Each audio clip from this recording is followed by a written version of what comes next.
It doesn't seem like there's an end in sight in the escalation. Yeah, it's alarming. Mm-hmm. Okay, well, we're getting pretty close to our total registration online already, so let's go ahead and get started in interest of everybody's time and schedules. Welcome everyone, my name's AIDEA'S. I'm the Executive Director for Commonwealth North. Thanks for joining us today for this monthly program on opportunity from chaos, lending and investing in the time of COVID. And we have a panel of speakers for you today, but let's first turn to some housekeeping issues. First, audience engagement is an important part of our process at Commonwealth North, so we invite you to submit questions via the chat feature on Zoom. You'll find that if you're on a desktop, generally at the bottom of your screen, and other floating menus if you're on a phone or iPad. So you can submit those questions at any time as our speakers are speaking. You can also use the text feature to me if you're on your phone and not able to access the Zoom platform features. So you can text questions to 907-230-2284. If time permits and we have the opportunity for some open questions, we'll go to the hand raising feature in the participants panel. That'll be available only to folks who are with us online. So those are the options for engagement today. We do have a few questions that have been submitted in advance via email, which is also an option for you for our programs. And with that, let me just add, we did have one technical issue with our Arctic Study group this morning, which had a little lag time on the transmission. So if we do run into those issues, first of all, we will turn off all video, and we encourage you, if you're not a speaker, to do that just to help preserve bandwidth. And if one of our speakers has any issues, we'll move on to the next speaker and pick up the previous speaker once they're able to log back in. So that's our plan of attack if there are any technical issues. So please bear with us if that does occur, but things look all go at this point. So let me toss to our board chairman, Terry Smith. Terry? Thank you, Juanetta, and thank you everyone for joining us on this Zoom presentation. We're finding that these are actually working out really well for us. It makes attendance and participation easy, and so I think going forward, God willing, we get back into the same room. It would be fun to find out how we can incorporate this into our presentations going forward. So we love the opportunity to engage and to learn from one another, and this is just a great opportunity. And with that, my name is Terry Smith. As mentioned earlier, I'm the Chief Financial Officer for Vitus Energy and this year's board chair and president. The role of Commonwealth North is to educate and illuminate and help people understand complex public policy topics and help them ask informed questions. Our speakers today cross a number of different specialties, and many of them are considered trusted advisors. So, you know, this is go time. We are going into uncharted territory. Some of you know and have seen the reports of 1/3 of all federally backed Fannie Mae, Freddie Mac loans, government guaranteed home loans, are in default.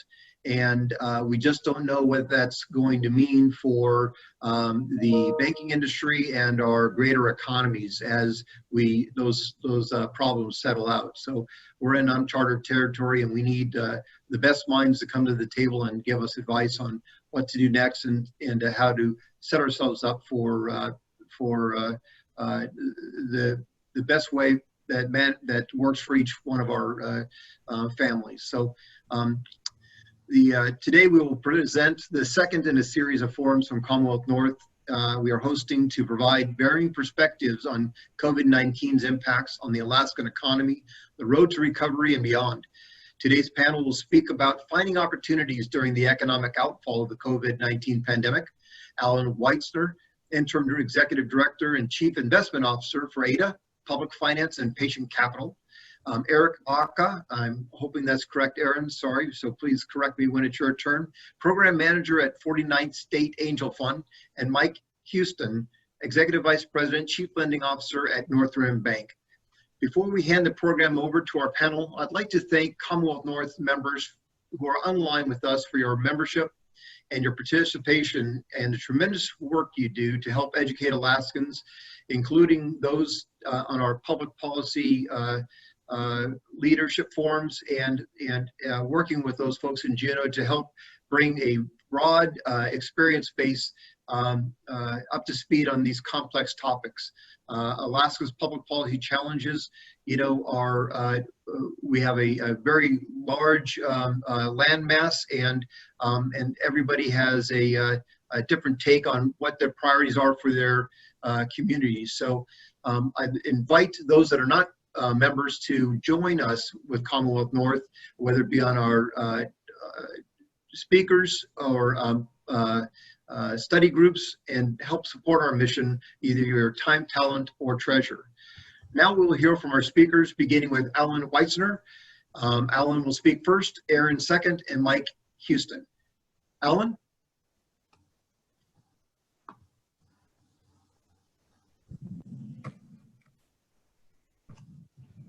Hello, Terry. Thank you very much. First of all, I would like to thank Juanetta and her team and Terry at Commonwealth North for the opportunity to speak with everyone. The issues being raised in this series is becoming more critical every day, I think, as Terry was highlighting, and we all need to address on a continuing basis the health, safety, and economic effects from COVID-19, particularly in the state of Alaska. So what I would like to address a little bit here in a brief presentation with the group is, first of all, who AIDA is, what it is that we're doing, and some of the steps that we've taken to start addressing the issues, not start, but have been addressing the issues from COVID-19 and future efforts as it appears that the effects are going to be ongoing. If I could go to the next page, please.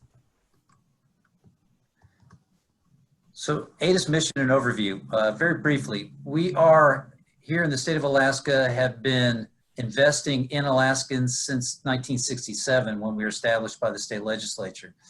So our mission here is ultimately to advance economic growth and diversification specifically in the state of Alaska by providing various means of financing and investment. And that is a broad language that was put in place to allow us to be reactive to these types of situations that we're addressing with COVID-19. We are the state of Alaska's Development Finance Authority. We have been financially self-sustaining as a public corporation of the state since our initiation in 1967. And we're very proud to highlight that we have contributed back to the state for over $420 million in dividends from our investments and development activities. I like highlighting in these conversations that thing that I don't know if everyone realizes about AIDA, but we are one of the largest investors in the state of Alaska. AIDA has issued over $1.6 billion in conduit revenue bonds in supporting hospitals and critical infrastructure throughout the state. We have funded over $1.2 billion with our financial institutions, and two of those institutions under our loan participation program, which has benefited a significant investment in commercial real estate development in all of our communities. And we have invested over $600 million directly in supporting Alaskan infrastructure, enabling private investment in our state's industrial sectors like power, mining, oil and gas, and logistics. If we could go to the next slide, please. AIDA's investment in Alaska really comes through three specific channels, and we have several programs that are under each of those channels, but principally we have our loan programs, which is focused on the loan participation side with our financial institutions. That's generally a commercial real estate development funding program.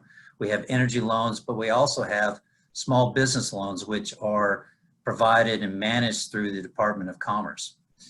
We have our direct investments, which is either project finance or bond issuance. We have equity ownership, and we principally develop with private capital P3 approaches to Alaska's infrastructure.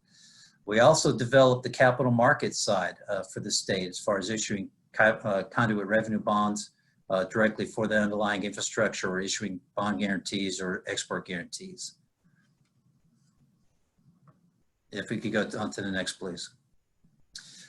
So our activities in the midst of COVID-19, which I think is the principal focus and interest of the parties on this meeting, is we are very focused on supporting Alaska's current and sustaining its future economy. So principally our activities during this crisis have been focused on really facilitating federal grant funding to the current infrastructure development that had been impacted by the slowdown that was initially caused by it. So federal grant programs like the BUILD program is helping our logistics sector at the airport and our port infrastructure throughout the state. And that's one area that AIDEA'S has been fundamentally helping with, as well as with our sister agency, the Alaska Energy Authority. We have been expanding the Small Business Development, or Small Business Economic Development Fund, which is one of the funds that's managed by the Department of Commerce. We have provided some additional funding to that directly, as well as enabling them to raise external funds through EDA grants. And I believe that they just very recently expanded that fund by $5.3 million, with very generous grant being provided by the EDA. We work with our financial institution partners, and we'll certainly be hearing from Mike Huston, who's one of those partners we work with on the loan participation side. Our portfolio has had several requests from borrowers throughout the state and how they're able to work with the slowdown that they've had to incur related to COVID-19 and address some of the other issues, particularly the Southeast and the tourism effect, or the effect on tourism that has impacted that region within the state, as well as other regions within the state. So underlying those loan participations, we have initially worked with those parties on loan modifications. Roughly a third of our portfolio has been affected by or needing to have modifications due to the impact from COVID-19. And the monetary effect on our portfolio is from that 1/3 is actually, it has affected some of the larger borrowers, because it's roughly half of our total loan portfolio that has been affected by that. And we're working on a either weekly to daily or a little bit longer basis with those borrowers and how they're able to address the issues they are facing. We are continuing to advance large infrastructure projects and direct investments that are critical to the state's economic development. One of those that I really like to highlight is the Ambler Access Project, which we have dedicated some additional funding in partnership with Ambler Metals to continue the development of that road project, the pre-development aspects of that road project. We've been engaging with stakeholders and the landholders for the routes along that project to ensure that they understand what we're proposing during this work session for 2020, as well as what is being proposed ultimately in 2021, to make sure that we're working in lockstep with them and how that gets addressed and it meets their needs. So we're really looking forward to being able to advance that project quite dramatically with engagement with the stakeholders along the route and for the Ambler Access Project, and a partner in there as far as their mining and development activities. The other elements of infrastructure that we're continuing to develop are looking at other resource projects. We're working with the Alaska Development Team within the Department of Commerce on larger infrastructure impacts for the state of Alaska that would also help with job and direct employment, as well as economic development in our communities. So those are all continuing to progress at this stage and have not been delayed by issues of COVID-19. We're also establishing and have established new programs to support the economic sectors that are throughout the state. And if we could go to the next slide, please. The initial program that we put in place, which is new to AIDEA'S activities, is the Alaska Safe Guarantee Program. We initiated this very early on with the effects when we started seeing the health crisis that was occurring in COVID-19.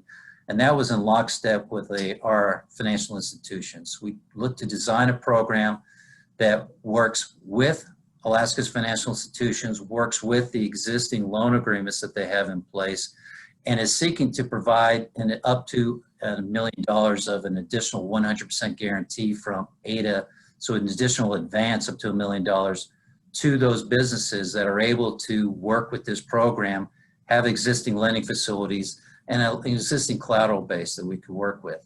So that was one of the initial programs that we put in place. There had not been initially a lot of activity on it, as borrowers and businesses were really focusing on the grant programs or the PPP program, the AIDEA programs that were being put forward under the CARES Act from the federal government and some of the other federal programs. But we are now seeing quite a bit more activity happening under AK SAFE as those programs are coming to their end. It's unclear exactly what the additional programs we put in place on the federal basis. So we are working with financial institutions now on how we're advancing some of these AK SAFE guarantees. The next slide, please. The other one, which I'm sure everyone is familiar with, is the Alaska Cares Grant Program. That was initiated initially by, excuse me, with AIDEA on formulating a lending program for small businesses. And once the coronavirus relief funds were identified, excuse me, were identified as a funding source ultimately for it, and being able to dedicate it, it was converted into a grant program that is really directed out of or defined by DCCED and directed by DCCED under the program guidelines. We are initiating with the private sector through Credit Union One as a program operator, the rollout of the program, the processing ultimately of the applications, and we're looking to create further improvements ultimately on that program as it continues to be applied for Alaska's small businesses. There are changes that have been identified by the Department of Commerce. We're looking to really incorporate those changes for the new applicants on this next phase, as well as create improvements through a centralized portal that would be utilized for applicants on the new applicant side, as well as some existing applicants under Credit Union One. And we're currently defining out how that is coming. We're looking ultimately for the information from the Department of Commerce for how that part of it will be rolled out in the near term. The other side that I would like to highlight too is that some of the existing programs that we put in place in Alaska's port sector and supporting our shipping side is the AK Ship program, which finances remediation work or facilitation work, rehabilitation work for vessels that is cycle work that's necessary during the downtime or would still continue to be necessary during the downtime. So we have been working through the Ketchikan shipyard as well as recently adding the Seward shipyard to that program, and have been providing some facilities for ships to receive that financing and get that work done at Alaska shipyards, even in the midst of this slowdown that's happening. But that really is the highlight from our side, and I really look forward to being able to hear the presentations from the other parties, as well as be able to address questions from the people on this meeting. Thank you very much. Thank you.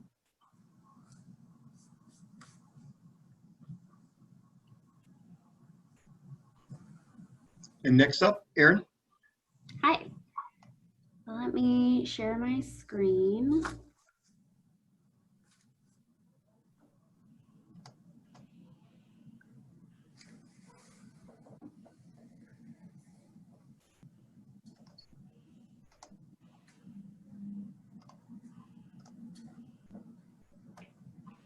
Okay. Do you see my slideshow? It's up. All right.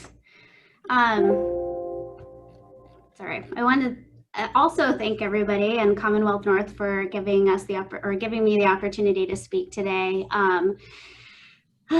So, like Terry mentioned, I'm Erin Baca. I work at the 49 State Angel Fund, and I thought I would also give you some background since many folks don't know that the municipality of Anchorage has a venture capital fund. So to start, there we go. Our team is made up of the director, Joe Morrison, who I do believe is on this call. He has been with the fund since its inception. And then myself, I'm the program manager. I help run the fund, and I also manage our various programs and strategic initiatives. We also have, I don't know what that is, there we go. We also have a fantastic mayor-appointed advisory committee. I'm sure some of these folks might look familiar. They range from venture capitalists to CEOs, finance professionals, and we're very lucky to work with these folks, and we hope to continue building connections to our community through them. Our history is we are a public-private partnership owned by the municipality and run out of City Hall. Our mission is threefold. We provide capital to the Alaska market, for the state's entrepreneurial ecosystem, and we help early stage and disadvantaged businesses. We were founded in 2012 by unanimous adoption from the Assembly. And since then, we have enjoyed the support of 2 mayors across 3 elections and 4 CFOs. While we are a function of the municipality, we do see ourselves as Alaska's entrepreneurship fund, and we work to deliver value across the state. Our original funding amount was $13.2 million. $12.7 million of that is for investment, and the rest was for operational expenses. Our vision is pretty simple. It's to make Alaska the best place it can be for entrepreneurs of all kinds anywhere across the state. With that said, we do seek to be an evergreen fund, meaning we're built to last, and our goal is to seek returns on our investments in order to continue to add value to the entrepreneurial ecosystem. So how does this work? It's a little complicated. We invest as a fund of funds. We typically take a 50% ownership interest in these funds, which then provide capital to our market in the hands of our private capital or private managers. That investment earns us a return as the investor. And that is why our investment capital is not a grant. Returns are important, and we know they are difficult to come by, not just now, but even before. But it is realistic, and it's also our expectation, because that's what creates a sustainable and evergreen fund and makes this all work. Our partner funds are represented here on this capital and growth continuum. So there are a number of acronyms on here, and if you look up our funds on our website, you can see them all spelled out and see who's running them. But I put these up there because I think some of this, well, one in particular is probably familiar, which is Launch Alaska, which is led by Isaac Vanderberg, currently Commonwealth North Board Secretary. So we try to capture the market and across the entire continuum through our partner funds. So we also do this work by building the ecosystem through our own efforts, largely in partnership with other organizations and through active engagement with entrepreneurs across the state. So where were we at the beginning of the year? We've seen the creation of 9 different partner funds that have placed we're quite a bit over $7.2 million of investment into 31 different companies. Our activity has returned $1.68 million to date, and we've created over 140 jobs. And then perhaps more importantly, our work stimulates private sector investment. So for every $1 we invest, over $7 in private capital investment, private capital is invested either in tandem or subsequently. So that means over the course of 8 years, our impact has been in excess of $50 million. Almost as importantly, it's quantitatively. So I know our startup ecosystem is operates a little bit outside of the regular business community, but we also don't want that to be the case. So when we started in 2012, there wasn't much of an ecosystem to speak of. There was no group of angels investing in local companies, no investment funds dedicated specifically to that effort. particularly startup weekends, hackathons, co-working spaces. Those things were just getting started. So we've been fortunate to be joined by like-minded allies who have helped create a movement. And today we have all of this you can see here on this slide and more. And this provides support from Utqiagvik all the way to Ketchikan. So thinking about our future, we had many discussions within our administration, with our committee and community members, and even some pretty deep soul searching. And to date, our COVID strategies are pretty simple. They are one, to create investment products that provide liquidity, and also seek to still see returns to 49 SAF, and two, to partner on new industry solutions and business infrastructure with Alaska leaders and companies. So we've set up, to begin, this is just a step, we've set up the 49 SAF co-investment fund. We are near automatically matching $10,000 to $25,000 private sector investments into Alaska companies.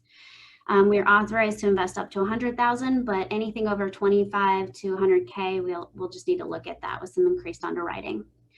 Half of this fund is dedicated to the Building Equity Fund. So this is reserved for Black, Indigenous, and people of color owned businesses. Again, recognizing this is a very small step, but we're hoping that this will allow for, one, aggressively deploy capital, but it'll also allow for feedback and highlight other needs in our community that we think we can meet. We're keeping our eye on other programming opportunities, specifically focused on founder development, educational material, and of course, always candid feedback from our community. Our ambition is to see Alaska companies grow and thrive, because ultimately a stronger private sector, as we all know, which is sourced from entrepreneurs through bottom-up economic development, is good for our overall economy. I've been thinking, well, I think we've all been thinking about this, and the pandemic is more than a healthcare crisis. It's a crisis across the board, from education, work, supply chains, housing, entertainment, everything. So every aspect of our lives has been affected by this. But I think Alaskan entrepreneurs have learned to navigate all of these challenges for years to survive or even thrive. And so I'm oddly inspired by Alaska's challenges and how they might serve us well during a pandemic. Our entrepreneurs face remoteness, high costs, a small market, and few of the entrepreneurs who have seen success have decided to stay here. So while we would like to continue to be nimble and respond with capital deployment, I would also like to draw upon our strengths for entrepreneurs, where we have a milder competitive landscape, a robust test bed, as Isaac will definitely attest to, for new technologies, and most importantly, you all, our community. So we should leverage our smaller community to access key stakeholders, build connections, provide support, and save our economy. As one of our local investors recently said, in order to see success, we have to engage with more than just our checkbooks. And that's something that I think everyone on this call right now can do. So how might you get involved? One is send us businesses for investment. We do know that private capital, securing private capital right now is difficult, but we're open to hearing how that might happen. I mean, some folks are seeing some sort of financial windfall from the pandemic, given that we're not going out and spending any money. Two, become an industry partner. We don't know what that looks like just yet, but we're open to anything, and would love to draw upon your experience and creativity. Three is attend events. So oddly enough, conferences like this are easier to access than ever. So I invite you all to join the Alaska startup community and start listening in on our conversations. Again, building connections, you never know, introducing an entrepreneur to someone else if you're helping them make, their first sale or their first $100 million sale, you just don't know. So, and then last is become an angel investor yourself. We're learning how to lower those barriers, and one of the ways which we've developed that is by starting the Alaska Angel Conference. I don't know if any of you have heard of it, but I'll quickly plug that as well.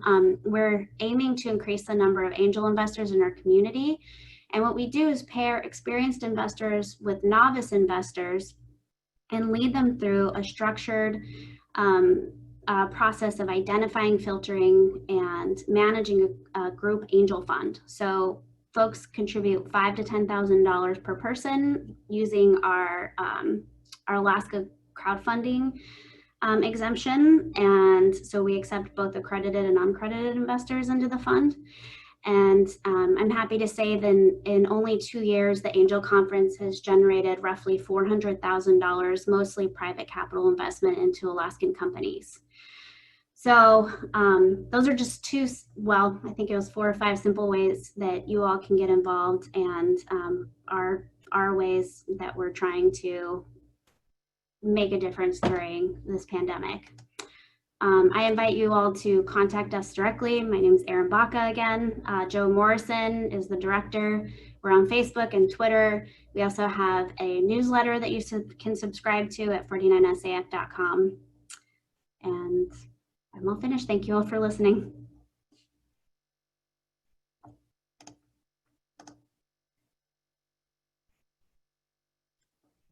Very good. Thank you, Erin. And Mike, you're up. Thank you, Terry and Winetta, for allowing me to share my thoughts as well. I think a good place to start is with a general sense of where we are from an economic standpoint. First, we're clearly facing a new economic reality. We've never experienced an event that has shocked our economic and social systems around the globe so extensively and completely, and it has done so in a remarkably short period of time. Next slide, please. Many economists, including Federal Reserve governors and Treasury officials, have discussed and speculated about whether we will experience a V-shaped recovery, a U-shaped recovery, perhaps even a W or L. While there remains strong debate about what the recovery will look like, there is general agreement that we will have a recovery soon. It is just the severity of the downturn and the time to recover that is uncertain. Next slide. Of course, this is in reference to the economy as a whole, and specific industries will face different futures. Healthcare and construction may bounce back quickly, while restaurants, movie theaters, and other high social contact businesses may experience lingering effects. Tourism and other seasonal businesses are even more impacted in Alaska, as losing an entire season means many will go up to 20 months without any meaningful revenue source. And when the tourists return, there is uncertainty with respect to how many will visit in 2021 and how much they will spend. In summary, some industries are poised to bounce back quickly from pent-up demand, and others will languish indefinitely. The key theme regarding this or any other economic discussion is uncertainty, and what we are experiencing now is simply a greater degree of this uncertainty. Next slide. With that as a backdrop, the U.S. fiscal response to this unprecedented challenge has been, well, unprecedented. In March, the $2 trillion CARES Act was enacted to support individual and businesses as well as state, municipal, and tribal entities. To put the magnitude of this support in perspective, $2 trillion represents about the GDP of Italy in 2019, which is the 5th largest economy in the world. Speaking of the CARES Act, several of the programs created by the CARES Act and the state of Alaska are utilizing financial institutions as the conduit to deliver aid in the form of both loans as well as grants. The purpose of sharing this slide is not to provide details on the specific programs, but to enhance awareness that there are numerous sources of attractive financing available, including grants, which I consider super attractive, and that your financial institution is an excellent source of guidance to determine which programs may be beneficial to you. Not included in the slide are payment programs that many lenders have implemented to support individual and business borrowers, such as allowing deferrals of monthly payments for a specified period of time, or reducing payments to just interest only. Besides supporting borrowers through requests for payment modifications and providing a plethora of PPP loans, how are banks reacting to the pandemic? Hopefully you noticed my alliteration. Well, based on data published by the St. Louis Fed, commercial real estate loans are up a little over 2% at June 30th from year-end 2019. And commercial and industrial loans were up 1%. Interestingly, these commercial and industrial loans were actually down 4% from their peak at the end of May. And according to the American Bankers Association, the origination of new loans to small businesses was down 30% during May of 2020 compared to May of 2019. I believe these figures are a reflection of reduced economic activity nationwide and the temporary closure of many firms, although I have no doubt that some financial institutions are tightening their credit standards. Next slide, please. While I have only limited insight into how other banks are currently managing their credit standards, I can certainly provide an overview of our approach at Northrim. A key strategy for us continues to be one of consistency. To achieve our mission of being Alaska's most trusted financial institution, we must earn and maintain credibility. One of the easiest ways to harm credibility is to be inconsistent. As a result, we strive to consistently apply our lending standards regardless of where we are in the economic cycle. So we see the current economic environment as an opportunity to develop new relationships with businesses that may be feeling pressure from their current institution. In terms of our credit standards and how we evaluate specific borrowing requests, we focus on the 5 C's of credit. The most important is the character of the borrower, which often is measured by the strength of the ownership and management teams. This is highly subjective and is not something we can just plug into a formula or credit scoring model. We assess management in a number of ways, including by considering their ability to plan and adapt, now more than ever.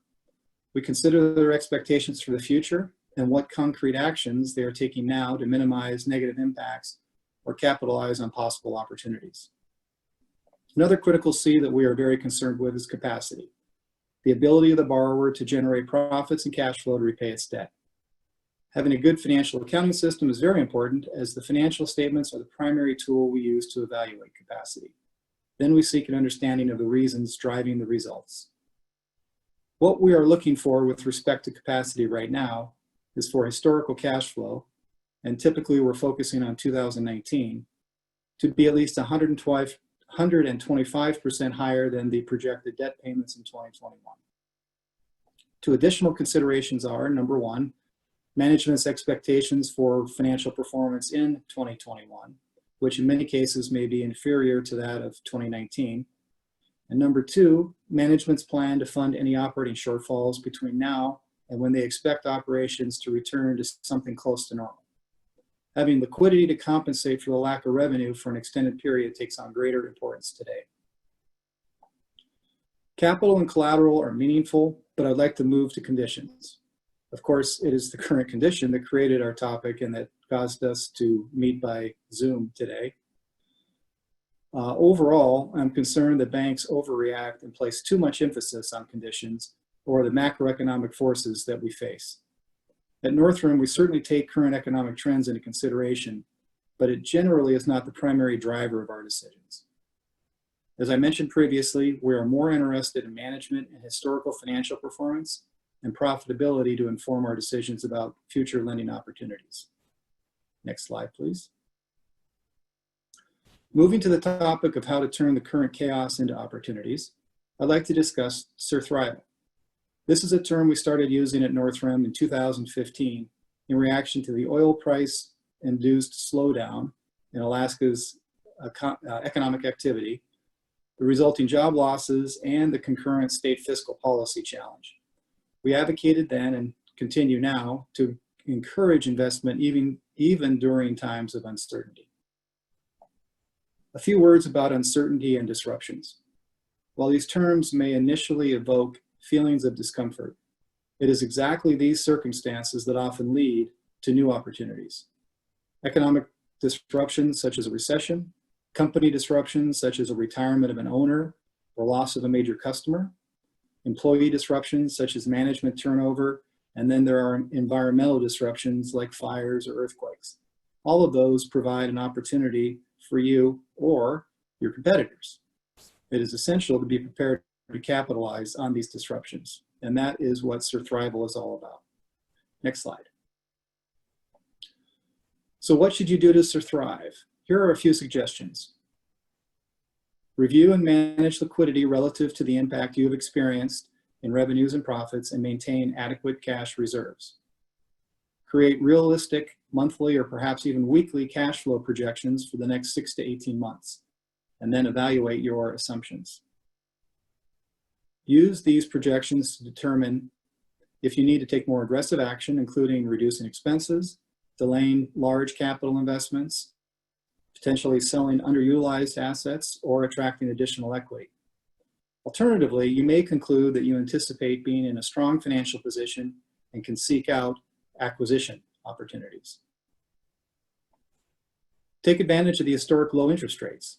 Consider using equity in long-lived assets to provide working capital if your normalized cash flow supports it. Refinancing with a longer amortization or lower rate will reduce monthly payments and improve liquidity. Finally, communicate frequently with your lender.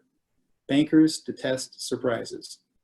The free flow of information will build trust, and your banker can provide insights and can help brainstorm solutions. Timely submission of financial statements is critical. With the recent introduction of numerous new financing programs, as I mentioned earlier, your banker as well as your CPA may provide options that you have not considered. Next slide. With respect to executing on an opportunity, I have a couple of examples that I'd like to share. First is my own institution's experience with the PPP program. Northrim developed a strategy over the last few years to build our infrastructure so we could support growth. We made sizable technology and human investments, including a new core operating system, a loan origination system, and internal communication systems.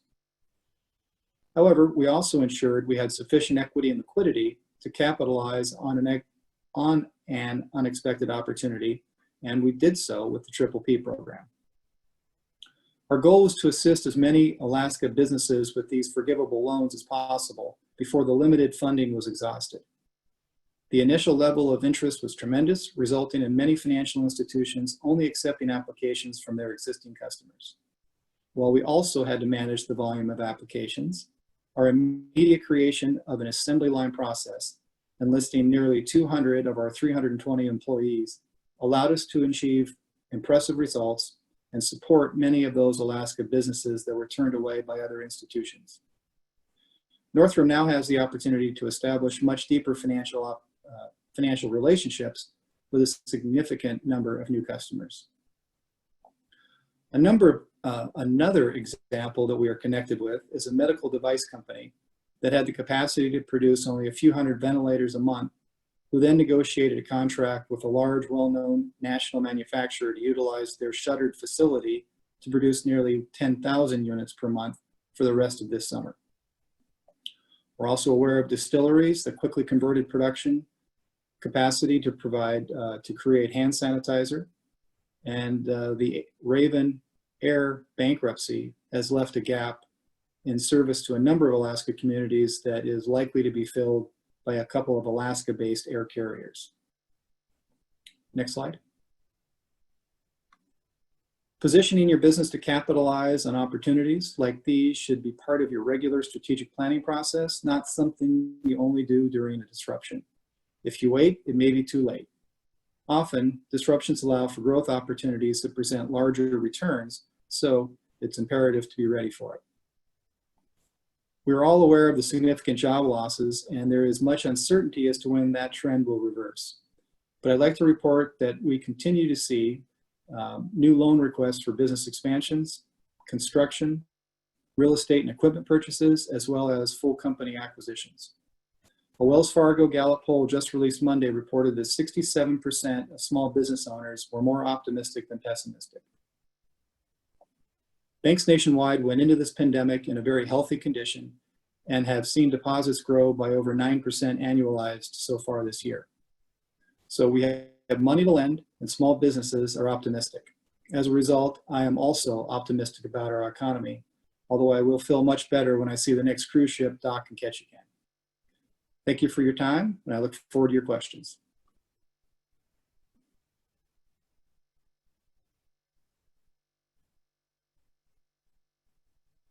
Okay, well, thanks to our panel. I'll be moderating questions, just as a reminder to our participants that you can submit your questions through the chat panel on Zoom. You can text them to 907-230-2284. And as we move forward, if time allows, we'll maybe open it up a little bit and use the raise your hand feature. But let's work our way through a few questions. And I'm going to go to a wider screen, hopefully for everybody. All right, we do have some questions about the next round of federal relief and what you may be thinking about or hoping to see. First off, one aspect is, are you holding off on any of your portfolio of opportunities, waiting to see what comes from the next relief package?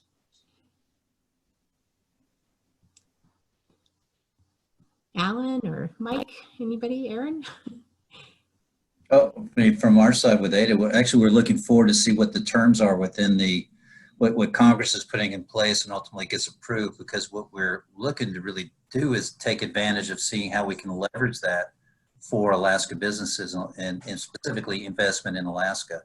And a lot of that is in case with working with the financial institutions, which are our partners. One of the things that Mike had identified, and I really want to highlight the work that Northrim, all the financial institutions have done in implementing that P3 program has been tremendous. And what he's not highlighting, which I'll highlight, is that there were so many changes that went on with that program in the middle of what they were doing. They still got it done. And they're looking at changes that are now coming as well with the forgiveness side of that. So it's also important to highlight that at every stage, we are all receiving new guidelines ultimately from the federal government of how these previous programs are being done and the new program. The next phase is that Main Street lending program. And I saw that Mike had also identified that as one of the areas that needs focus. And from AIDA's side, what we've been looking to do and working with our delegation and the legislature is seeing how AIDA can define itself as an eligible lender under that program in some way, to be able to, again, use that as leverage for Alaska businesses. And that would be then in working with financial institutions and how we ultimately apply that. And then we're hopeful that that's something that is in the next round of the changes that come in the federal programs. Yeah, and I'd like to add to that by saying that we're not waiting for any new programs. We are working with our borrowers literally every day and every hour to find solutions that make the most sense for them. And look at all the various programs and see what kind of assistance may help. One of the things we look forward to is a simplification of the forgiveness process. The way that it works currently, or is intended to work, is just far more complicated than, in my opinion, it needs to be. And Congress is reviewing that as we speak, and hopefully we'll have a good solution coming out soon. Well, maybe as a little follow-on to that, we do have some questions about the PPP program and whether or not you found it to be effective. Some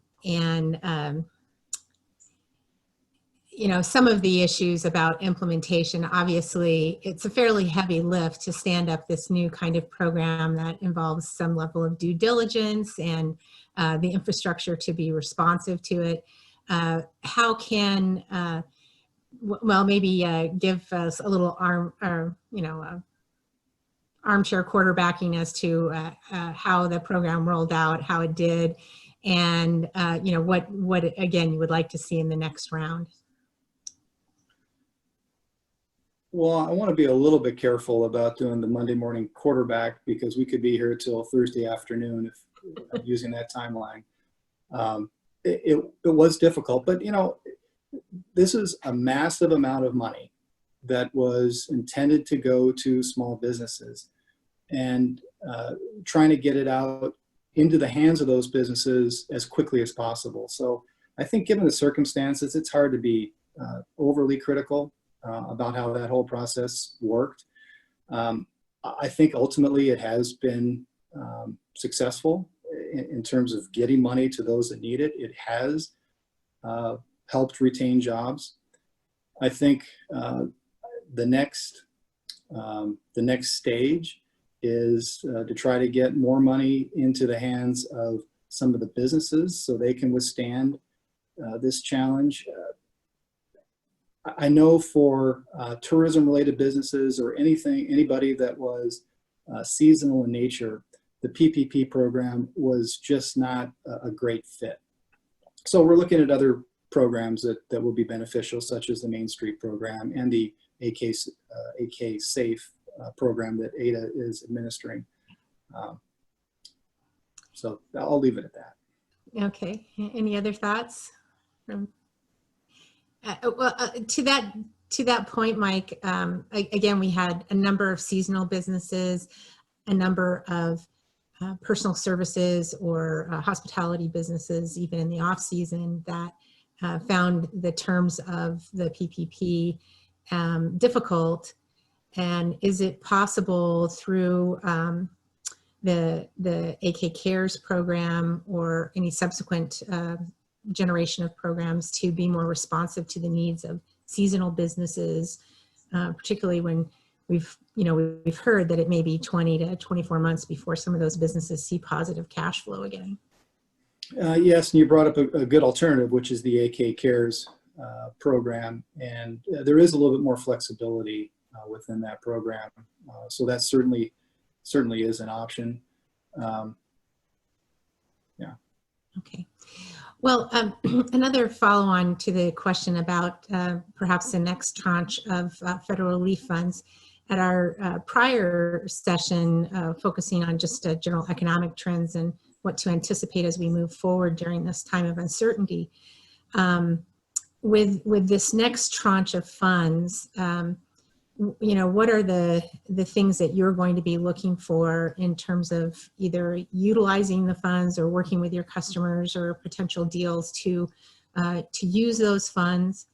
And are there certain characteristics about those emergency relief funds? I mean, we heard that, really the end of July is the potential income cliff for individuals because of the end of what is now the prescribed relief funds for unemployment. But obviously, as the relief funds for businesses also get dispersed, we're coming to a potential end of that, but we're still dealing with a projection for continued uncertainty. So what do you think you're going to be looking forward for as we move forward into the future?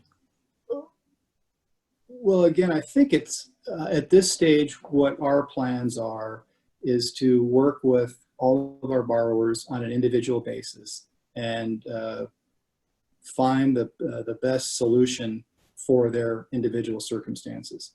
With respect to any of the new programs that may be coming, we really don't have a whole lot of time to worry or anticipate what the form of that support is going to be.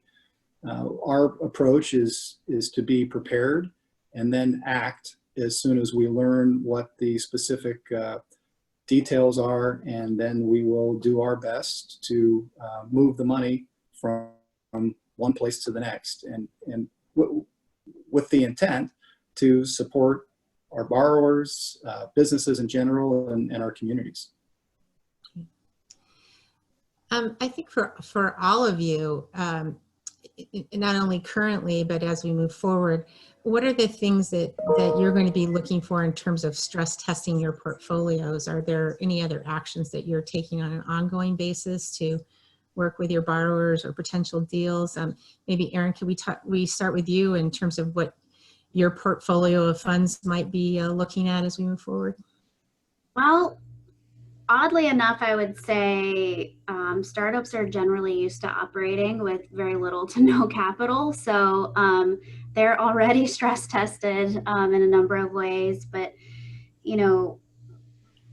actually, we just got an update from our Angel Conference winner last year, and he operates in the airline industry and had a moment where he was ready to maybe shut down, and he pivoted a little bit, shifted his focus, worked a little bit more on marketing and expanding his outreach efforts. And it looks like he actually might be getting his first couple of sales coming in. And so So there's a glimmer of hope in that perspective, but really at this point we're working on ensuring that our current portfolio maintains some level of success and that they are supported. But we are looking at expanding our portfolio and focusing on, like I said, Black, Indigenous, and people of color owned businesses, because they are the businesses suffering the most currently across the nation, and so we want to generate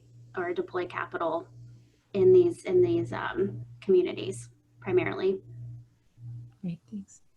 Mike or Alan, any thoughts on that? Well, what I would add from our side is to support a lot of things that Mike had said in his presentation, and also following up about just the general approach with our borrowers. In our situation, we have either those companies that we have directly invested in or have done project finance for infrastructure development with them, as well as with the loan participation side, where it's working directly with the financial institutions. And it's taking the same approach, which is really looking at the cash flow issues of the company, getting really an understanding of what their anticipation is on monetary impacts from COVID-19. Tourism in the Southeast and in other areas of the state have been dramatically impacted, and trying to understand what is that future going to look like in the cases that are coming from it, to manage our existing portfolio and do that in lockstep with the financial institutions that we're partnership with. The AK Cares program, that we're constantly looking at the different guidelines that are coming through that are being defined for it. We're looking at areas that we can improve that processing time that's currently being undertaken for it, that we can get the funds out for the small businesses that have currently applied. The changes that or new applicants are being looked at, and that's the advice that and direction that's coming from the Department of Commerce on how we can add more businesses to utilize that funding. The time period for AK Cares hasn't changed, so it starts from March 11th ultimately to the 8-week forecast from the application date. So that's been growing as we've been adding elements for applicants to use that funding. There is a deadline in the underlying funding source for the program, which is December 30th. So that's a requirement by the federal government to utilize those funds, which may be, at this time, that's the date. That may be something that's changed, but it's constantly updating the current requirements for it based upon new guidelines that are coming from it. So that's monitored on a daily basis of performance on that side. Mike, any thoughts on that one? Yes, with respect to managing our entire portfolio, we do constant stress testing, and we are in a good equity position. So as I mentioned, the banking industry in general is started the pandemic from a position of strength, and we will be able to support our businesses through this period. And we are paying a little bit more attention to those industries that have been hit a little bit harder. And so in Alaska, that's a lot of the hospitality companies, tourism, anybody that was reliant upon people going out and being social or coming up here from the lower 48. We're spending a little bit more time with those customers trying to find solutions to help them. Great, thank you. I'm going to give you one last question. It's a little bit more of a macro question, but can you say anything about maybe what you will look at in terms of the state's bond rating and how that might impact the economy and the work that you do? Are there any actions that the legislature or others might be able to take to help position the state in the future for a continuing positive bond rating? Well, I'll jump in and say that a consistency is important with our fiscal situation as well, and having some sort of balanced, a long-term balanced approach to our budget, I think is critical. Just for the health of our state, in addition to your specific question in terms of the bond rating. you know, difficult choices have to be made, but ultimately that's what we need to do, is make sure we've got a long-term plan for consistent budget.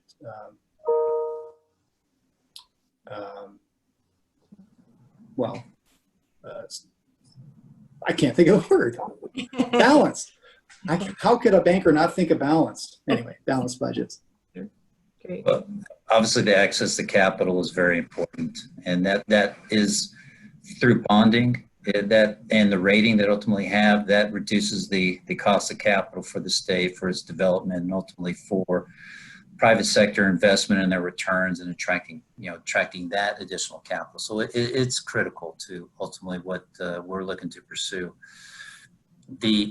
From AIDEA'S side, what is a benefit, I believe, that the state is focusing on, and through the Alaska Development Team and attracting private sector investment, it's creating those additional investments that creates additional tax revenue, creates the resources that are being developed for the state, that increases its receipts, that would ultimately improve that bonding capacity. So continued investment by AIDEA on those large infrastructure investments, the ability to be able to focus on those investments, I think, is one of those leading factors that is enabling us to maintain and augment our bond rating for future capital rate fundraisings. AIDEA itself is able to issue bonds directly. We had a credit rating before. We have fully defeased our bonds that we had outstanding last year, and so we don't currently maintain a credit rating. But at one point in time, we were rated very well, either at the state level or just slightly above. And with these changes, the investment pool that we have, the continued investment, particularly with some federal support on larger infrastructure projects, I think that goes a long way with our ability to also get a credit rating or renew our credit rating at that point in time, be able to continue investment bond capital fundraising. Okay, Erin, did you want to add anything? Well, I mean, initially my thought is, well, this doesn't really apply to us, but it does, because we do live and die by our private capital investments and by our fund managers, who are heavily reliant on everything we're talking about. So, yeah, I mean, nothing to really add, but I just want to say, like, that we are reliant on you all to be successful. And I also, one thing I really forgot to mention is that Northrim Bank has sponsored the Alaska Angel Conference the last 2 years. And so it's really a great honor to be on this call with Mike, because they have supported our community, and I think they are leading the nation in PPP loans. So the work you've done is talked about broadly and widely in our community. So this has been a great experience. Great. Well, with that, we're a little past 1 o'clock. So I do want to thank our speakers and toss it back to Terry for some final comments. Terry? You're mute. You're mute.